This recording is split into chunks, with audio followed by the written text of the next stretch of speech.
Bem-vindos! Hoje é quarta-feira, dia 18 de julho, episódio 62 do podcast Procurando do Oz. A gente baniu o Bruno do podcast, ele não participa mais. Hoje a gente tem um convidado, que talvez venha mais vezes. E hoje a gente fala sobre livre-arbítrio. Tudo isso e muito mais no episódio de hoje do podcast Procurando Oz.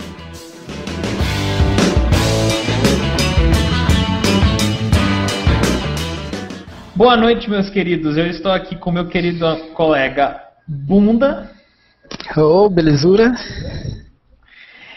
Eu não estou com meu querido colega Bruno, porque ele deve ter ido cortar o cabelo dele e atrasou aí meia hora na gravação do nosso podcast. E eu não vou ficar mais...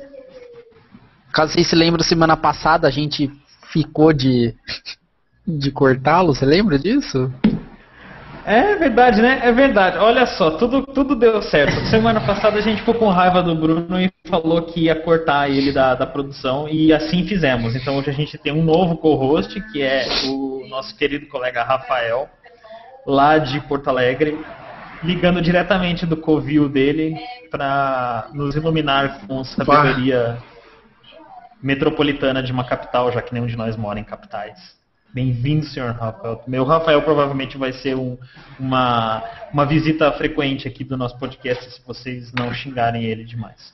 Se vocês xingarem ele, vai ser uma visita... Tu não vai deixar eu falar? Vou. Pode falar. Oi, deu. Muito bom, muito bom. Então vamos lá. Eu proponho um assunto hoje, que na verdade era para o Bruno propor, então farei eu. É sobre um experimento que eu li na semana passada, que foi sugerido por uma das pessoas que assiste a gente, o Guilherme, um amigo meu. E é um experimento sobre livre-arbítrio. Vocês conhecem alguma coisa sobre experimentos de livre-arbítrio? Vocês já viram alguma coisa? Eu nem sabia que isso era muito testável. Para mim era meio óbvio, mas enfim... O sujeito fez um experimento bem interessante, mas eu já vou explicar por que eu não concordo com nada dele. A ideia é o seguinte, é um experimento para testar a antecipação de uma decisão e de uma ação. Então, eles colocam uma pessoa na frente de um relógio, o relógio fica virando, né, o ponteiro, e a pessoa tem na frente dela esse relógio e um teclado. E ela tem que, o experimento a pessoa tem que olhar para esse relógio, pensar num número onde esse ponteiro está passando, né? Então, tipo, sei lá, pensa no número 2. A hora que o ponteiro passar no número 2, a pessoa mentalmente, né, escolheu aquele número, a hora que passar no número 2, a pessoa aperta um botão no teclado e o sistema calcula o tempo que demora entre o ponteiro passar no número e a pessoa apertar o botão. E o que os dados do experimento mostram é que um pouco antes do ponteiro passar em cima do número, tem uma atividade cerebral bem peculiar que demonstra antecipação para aquele momento. E isso acontece antes da pessoa apertar o botão. Aí, a conclusão que eu li, uma das conclusões que eu li desse estudo é que a vontade de apertar o botão vem de algum lugar de fora da mente da pessoa, que antes mesmo da pessoa achar que ela vai apertar o botão, ela já queria apertar o botão, só que ela não sabia disso. O que pra mim é uma conclusão meio forte, né? Bem científico. Assim, eu vou falar a minha opinião e vou deixar pra vocês abra o coração. Abra seu coraçãozinho cético.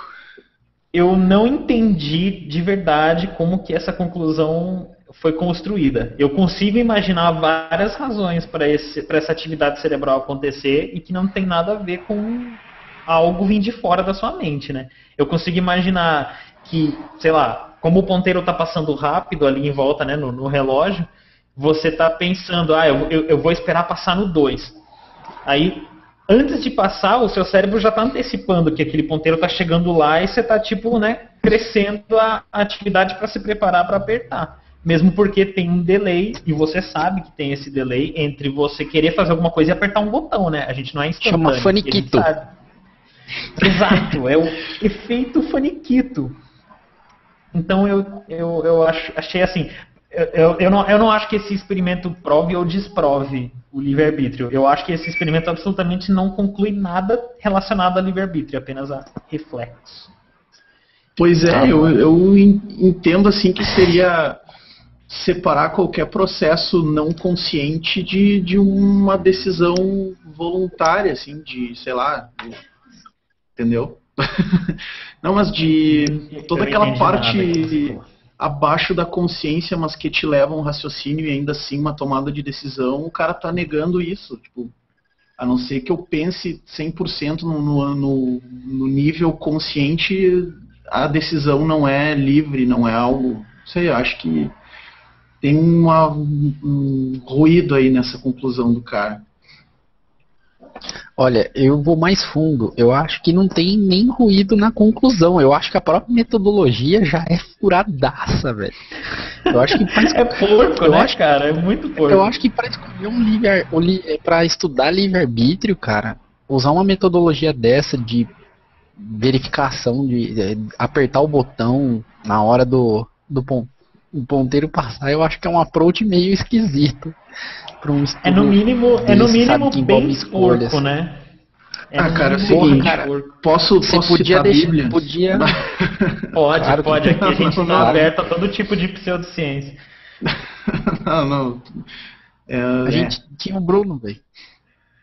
O Bruno, nosso especialista bíblico, especialmente do Velho Testamento. O teólogo, o Bruno teólogo, não está presente hoje aqui. Ele era o representante do lado do que acredita, né? Que isso aqui era uma discussão para ser bem justa. Tinha um lado que não acredita, que é o Bunda, e tinha um lado que acredita, que é o Bruno. Mas enfim. Pode falar. Não ia ser nada que preste. Pode falar. Então, eu não sei até que ponto... porque assim, esse é um experimento famoso, ele é da década de 70 e ele vem sendo discutido há muito tempo, só que cada vez que algum grupo de cientistas discute, a conclusão é diferente, sabe? Essa conclusão que eu falei é uma das conclusões que a galera tirou desse experimento. Eu achei ela tão inocente, tão bobinha, cara. Pra mim é um exemplo bom de ciência mal feita, assim, né? Porque assim, os caras têm um universo de dados que eles conseguiram capturar, né, desse experimento aí. Tem uma série de valores de tempo, uma série de valores de reação aí da galera. Só que esses dados sozinhos, como a maioria dos experimentos da ciência, não quer dizer nada, né?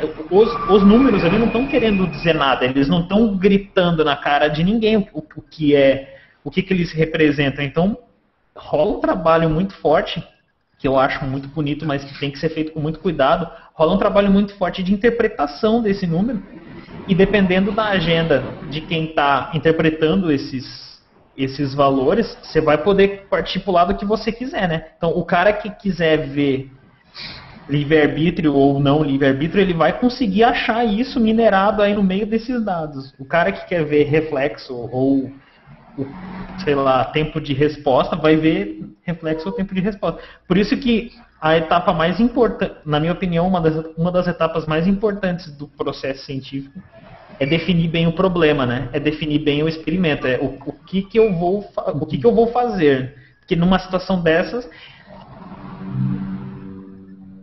Sim, não parece ter uma hipótese muito clara a ser validada. A minha impressão pessoal assim, é de que tinha-se os números e... o que será que isso significa?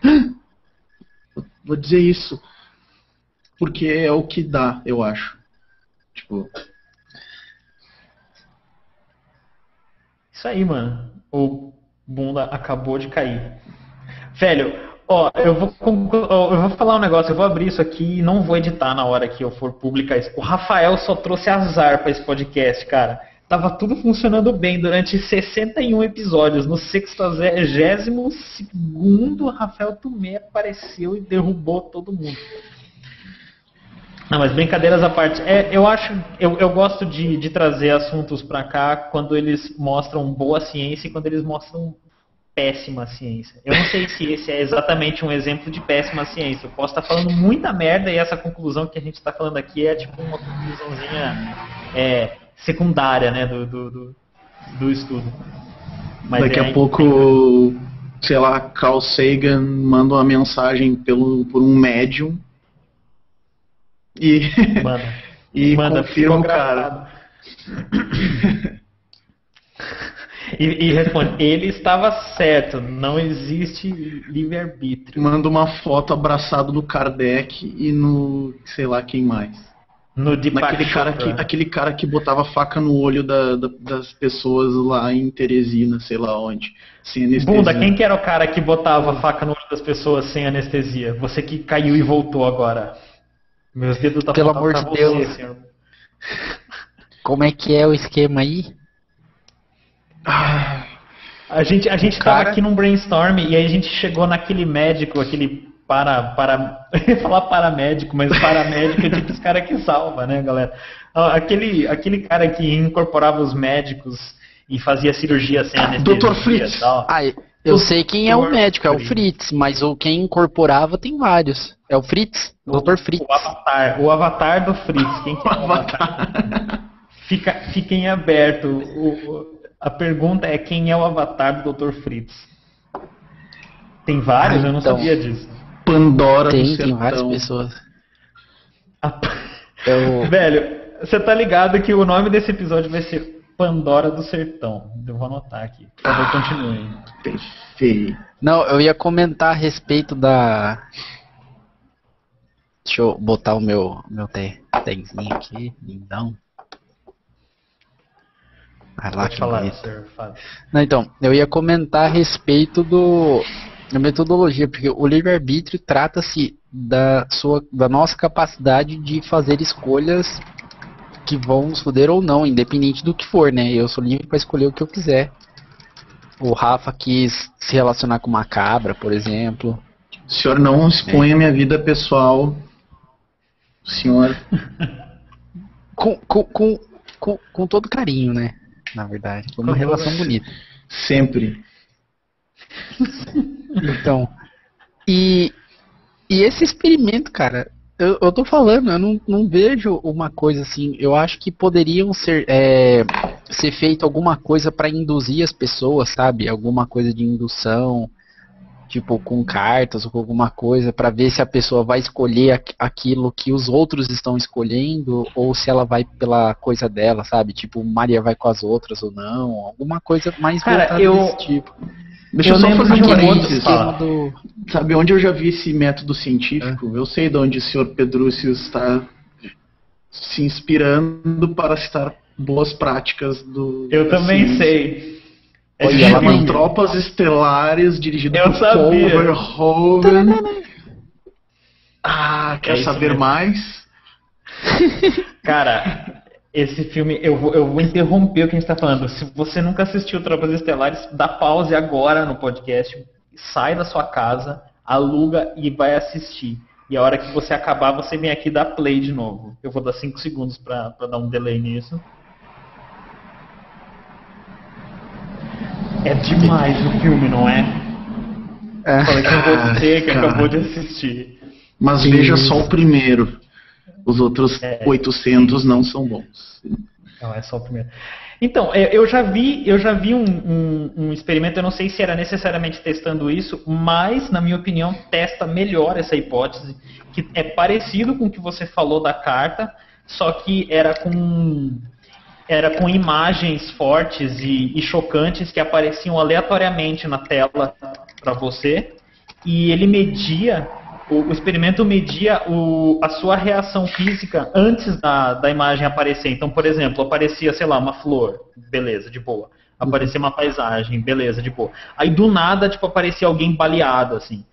Ou então uma imagem sexual, alguma coisa que fosse te chocar, que você não esperava naquele momento. E aí a galera media se havia alguma alteração física no seu corpo antes dessas imagens. Como assim? Como se você já soubesse que aquilo lá fosse aparecer. Mas ainda assim, na minha opinião, isso é uma péssima forma de avaliar livre-arbítrio, né? Porque se você quer mostrar, por exemplo, que não tem livre-arbítrio, você não ia saber daquilo, né? A única diferença é que você ia tomar uma decisão já, mas você Você não ia saber da coisa. Eu não sei nem como testar isso, cara. Eu não sei nem como. Então, o que eu tô falando, o negócio tem que ser dado várias escolhas e estabelecido, sei lá, algum padrão de escolhas, aí ver se alguém vai se distanciar muito ou não. É difícil. Tem aquela história do lanche, né? Ou do dinheiro, do tipo, aquela do lanchinho que faziam com crianças, não era focado em livre-arbítrio, mas podia fazer alguma variação, do tipo, eu te dou um doce agora, ou se você esperar 5 minutos ou 10 minutos, você ganha 2 doces. O que você vai querer? Aí, tipo, porra, você via a molecadinha segurando à vontade. Então, isso não era focado no livre-arbítrio, mas dá pra partir por aí, né? Tem uma... Melhor do que ver o ponteiro, velho. Não, o ponteiro é quando... Eu acho que daria uma discussão bem mais, um estudo, uma questionaria, talvez num nível mais polêmico, um debate mais efetivo, assim, quando tu coloca livre-arbítrio, por exemplo, contra uns preceitos da psicologia behaviorista, cognitivo-comportamental. Por exemplo, tem muita parte dessa teoria, faz tempo que eu não leio, tá? Então, se eu errar, pessoas olhando, é por aí, estudem também. Eu não me lembro direito. Disclaimer. Disclaimer, I don't know what the fuck am I doing. Que diz assim, cara, tipo, o cérebro pilota a gente de acordo com scripts. Então a pessoa é composta de, imaginam aquelas pastinhas tem as divisórias janeiro, fevereiro, março, abril. Cada uma delas tu tem um preset de comportamento. Assim. Então, digamos que o Fozzy, no trabalho dele, ele tem um preset de comportamentos, de atitudes. O Fozzy, na vida pessoal dele, enquanto marido, namorado, ele tem uma série de presets. O Fozzy, enquanto jogador de videogame, tem uma série de presets. E aí se questionaria o quanto disso é uma escolha livre e consciente, o quanto disso são inputs que eu tenho e acho que isso é o padrão ou está programado em mim, isso pode ser quebrado. Isso se não se reverter a um nível mais básico ainda de estímulo-resposta, e seja, tipo, o cara leva porrada e aprende que não tem que fazer, o cara leva a tapinha nas costas e aprende que tem que fazer. Então, onde está o seu Deus livre-arbítrio agora? Onde? Cadê? Não os vejo. Não os vejo. Cadê? Aí polemizaria. Se e daí o jeito de fosse... colocar a lá no meio, porque tem que ter polêmica de tudo. Sim, porque o que a gente precisa agora é ter a raiva de todo mundo, inclusive quem explode coisas, né? Olha, eu costumo citar ou tentar citar um certo austríaco aí, isso eu acho que já é polêmica suficiente. Senhor, fica em silêncio. Então, Mundo, aproveita aí, aproveita o ensejo. Aproveito-me. Não, que eu ia comentar o quanto de livre-arbítrio real, assim, 100% de livre-arbítrio nós temos. Eu acho que pouco, senão, se a gente tivesse livre-arbítrio pleno, as campanhas publicitárias não funcionariam, né? Não dariam vontadinhas na gente. Eu acho que a definição é que é meio boba, né? A gente é baseado em inputs, que nem o Rafa falou. Isso pra mim é bem óbvio. Assim, só porque eu sou mais tendencioso a escolher um caminho do que escolher outro, não quer dizer que eu sempre iria escolher aquele caminho. Não sei, a gente precisa de máquina do tempo. Existe uma trajetória aí, né? A questão é que nenhuma decisão, ela é, sei lá, binária, se aplica aqui a palavra, não sei, mas ela sempre tem um caminho longo, assim, tu tem uma série de luzes que acendem em determinado assunto. Então, tipo, eu acho que livre-arbítrio, o conceito da palavra, no geral, todo mundo tem, quase todo mundo tem, assim, mas não é uma decisão livre, digamos assim, só que quem impede ou direciona é tu mesmo, assim. Eu acho que o Fábio tem que testar o livre-arbítrio das pessoas com a sugestão que ele vai dar e mostrar que todas as pessoas vão ler ou assistir ou jogar essa sugestão. Olha, essa sugestão inclusive tem muito a ver com o livre-arbítrio no fim das contas, e ela mexeu com isso bastante na vida das pessoas, principalmente ali principalmente pros hippies. Aí, pessoal tipo Rafa, assim. Tipo Rafa. Não, é hippie, não é hipster, desculpa, hippie. Ops. Erro Ó, acontece. Meu Deus, eu sou muito foda, cara. É o seguinte, amiguinhos. É tido como uma das maiores ficções científicas da história, mas isso muitos livros e muitas filmes e histórias clamam, né? De qualquer jeito ganhou o prêmio de melhor ficção científica do ano de 1961. Chama Stranger in a Strange Land. É um eu livro... vergonhosamente nunca li. Não, Cara, falhei em captar referência. Como diria Se arrumou na Tiririca, é cadeira. fantástico. É um livro fantástico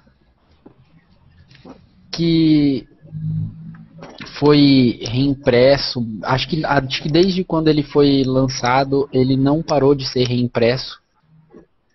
Ele, inclusive, pessoas fundaram uma igreja neopagã, que é a Church of All Worlds. Eu jurei pra que vir é uma... cientologia no fim dessa frase, exceção. Eu tava pirando tanto aqui já. Diz cientologia. Aí não. Não, droga. Que é baseada nos preceitos do livro, assim, na religião do livro. É bem bizarro, assim. E conta a história de um ser humano que foi criado em Marte. Porque ele foi numa expedição para Marte, os pais deles morreram e todos os tripulantes da nave. E ele ficou sozinho, só que os seres de Marte criaram ele, né? Como acontece. Eram seres que eram seres mais evoluídos e tudo mais.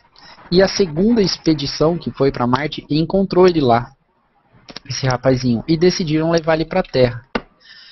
Quando levaram ele para a Terra, acabou entrando numa... Aqui os seres humanos já eram retratados como mega consumistas e midiáticos e tudo mais, né? Não que isso esteja muito diferente da realidade atual. E só que ele foi tido como, pelas leis, assim, como o único herdeiro do pai e da mãe dele, herdeiro da tripulação da primeira expedição e então herdeiro de Marte. Tipo, Marte era dele, mesmo tendo coisa lá, segundo as leis da Terra. Que vitória demais, cara! E o pessoal quer usar ele como uma ponte de high five. Viva Terran. E eles querem usar esse cara, esse rapaz, como uma ponte para colonizar Marte, né? E aí ele é meio debilitado, assim, né? Pelas condições bem diferentes de Marte e da Terra, então ele fica numa parte, assim, tipo, no hospital Hospital Bethesda, quem já conhece alguns games. Olá.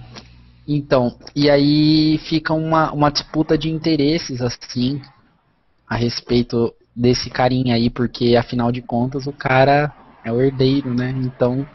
Como que é o nome desse legal. livro em português, cara? Desse livro Você em sabe? português, Eu nunca... boa pergunta, cara. Não sei mesmo. Se eu achar, eu linko aqui. Mas muito bom, cara. Confesso que fiquei curioso. Arrepiado.